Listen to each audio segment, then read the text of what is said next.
Leo namshukuru Mungu kwa sababu ya wema na fadhili zake. Leo nataka kunena na ndugu na dada yule ambaye ameweka tumaini lake kwa mwanadamu, ambaye anaona mwanadamu anamsaidia kwa muda na anamwacha.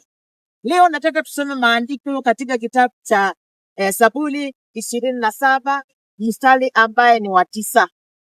Maandiko yanasema ya kwamba usiache kuniangalia kwa wema, usinikatae kwa hasira mimi mtumishi wako.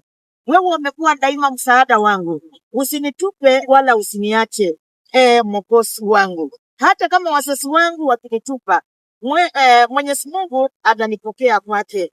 Unifundishe njia yako, Mwenyezi Mungu. Uniokoe ngose katika njia iliyo sawa kwa sababu ya adui zangu.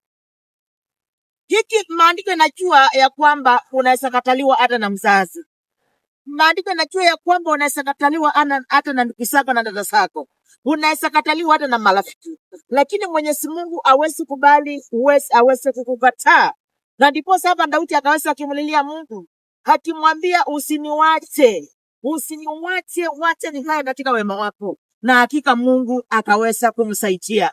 Wewe ambao umeweka tumaini ndani ya watu, wewe ambao angalia marafiki zako ili wakusaidie, wanakusaidia kwa muda. Lakini Mungu anakusaidia daima, anakusaidia kila wakati unapomuita. Kwa sababu maandiko yanasema ya kwamba katika hiyo Zaburi 27, neno langu ni taa la miguu yangu, na akauliza mwanadamu ni nani ili tuweze kumwogopa. Mungu wa mbinguni ndiko tunapaswa kumwogopa. Hako na uwezo na hako na mamlaka. Hako na nguvu daima. Hako na nguvu kila wakati.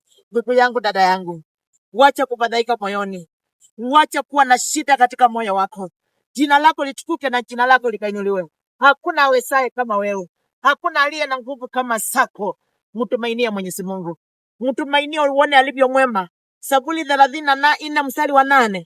Nijaribuni muone nilivyo mwema. Na kuomba ndugu yangu, dada yangu. Watu wengi wanahangaika. Wengine wanahangaika wajipa kuenda kwa sababu tumaini lao liko kwa watu. Tumaini lao liko kwa ndugu na dada. Tumaini lao liko kazini. Weka tumaini lako kwa Mungu na Mungu atakutendea. Amen and amen. Sayuni TV, neno la Bwana.